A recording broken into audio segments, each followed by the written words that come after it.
Global happenings today. We communicate. We analyze global news. Hello, great people. Welcome back to our channel. We're so excited to have you again.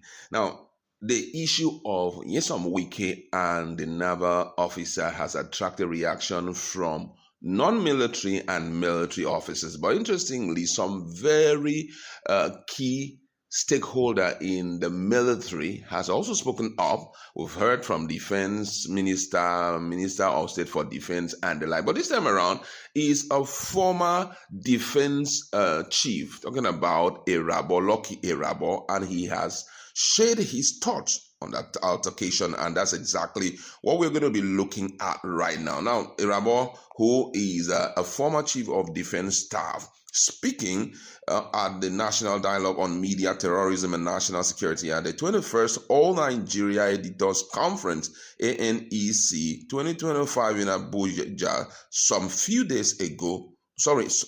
hours ago, Irabor asserted that the uniform worn by military officers represent the power, dignity, and sovereignty of the nation. He argued that any act of disrespect towards the uniformed service amount to an affront on the authority of the Nigerian state. This is his word. He says, the uniform is not about who is wearing it. It represents the authority of the state. According to him, whether it's a young officer or a senior one, when you make disparaging remarks or act against them, you are in fact insulting the state itself. He reminded citizens that the military operates under strict codes of conduct and that no one, not even a general, has the right to physically assault or publicly humiliate a subordinate. In his word, he says, even as a general, I cannot slap my soldiers. If I do, I'll face disciplinary action.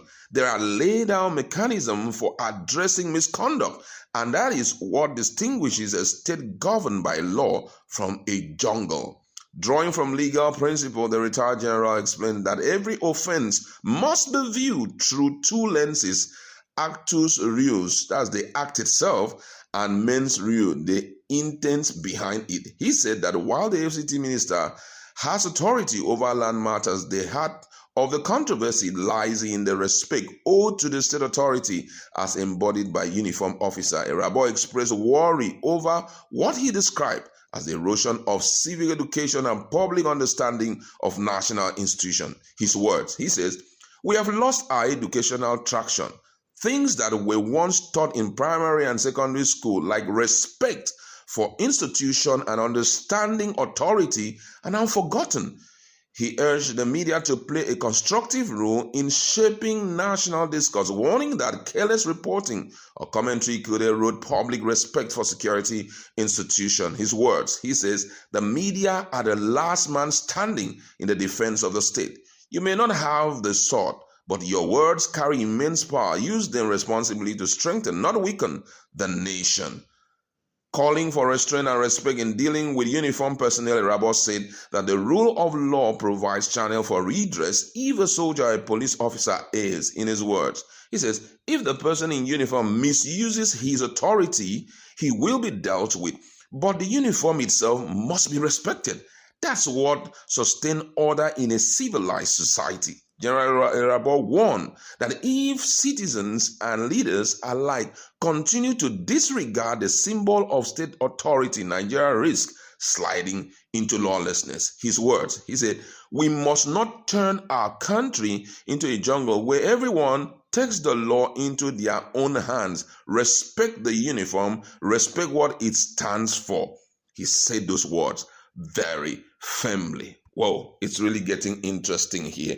I don't know what's going to happen to the action of Wike, but however, virtually all the military officers who have both retired and those who are still in service seems to stand on the same queue. And right now, Wike seems to be all alone facing these people. The president up to now have not responded to it. But then let's look at what Irabor has said critically. Now, statement or comment coming from former military officers and other Nigerians still keep this case very fresh in the minds of Nigerians. And guess what? People are really looking at, the whole Bwahaha and all of that. Now, if you've listened to or you heard what Irabor said, first of all, for me, it was very subtle. There was no much force on it, but it was very subtle. But then, despite the fact that it's subtle, but behind it, you will notice that there was a firm rebuke coming from him. And all what he's trying to reinforce is that no one, not even a powerful minister, is above respecting the uniform. That's the first thing I got from there. And, it seems as though virtually everyone seems to be supporting military discipline, you understand? And also the pride of the armed forces, which unfortunately was not there for Wike, because for Wike, everyone, the castigation is around his arrogancy and his impunity,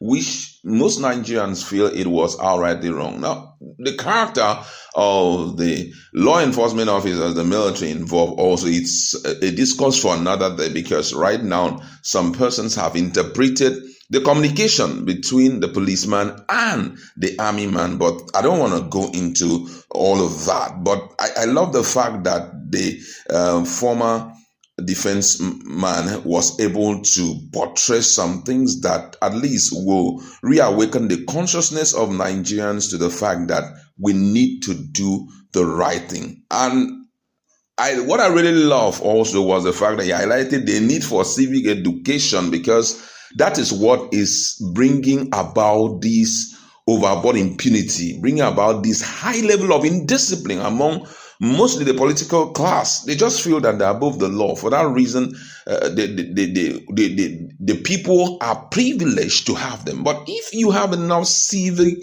education and know your place when it comes to societal norms, when it comes to dealing with the people, your citizens and all of that, you will respect them more and try to do things the way it is spelled out. There is appropriate institution that handle issues. If you need to seek redress, you seek redress, but in a very organized way, such that at the end of the day, everyone will see you as a promoter of equity, fairness, and justice. Everyone will see you in that light, not seeing you as an oppressor, as an emperor, because that is one of the things that we have noticed. Discipline is really lacking among our leaders. And I think it won't be wrong if the president, have to school them and also tame some of them for them to understand that impunity is not allowed. You should know by virtue of your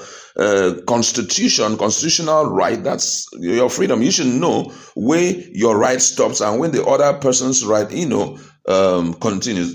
I love the fact that there had been a lot of position being taken. And right now, they have driven home one major point, which is that the military uniform symbolizes state authority, that if you disrespect it, even verbally, you are disrespecting the Nigerian state. You are disrespecting the president, who is the commander-in-chief, and also the chain of command. I love the fact that more people are talking about it so that it will be fresh. And Brotai demanded for an apology from Wike. That I don't know if it's going to accept doing that, but I think that if he does that, it will show the level of respect and also understanding that we have in our society. We'd like to leave it there. Let's be in our comment section and talk more on this. But even as we're talking against Wike, also Wike's indisciplined attitude, according to most of them, we should also look at the boundaries of the military when it concerns civilian issues.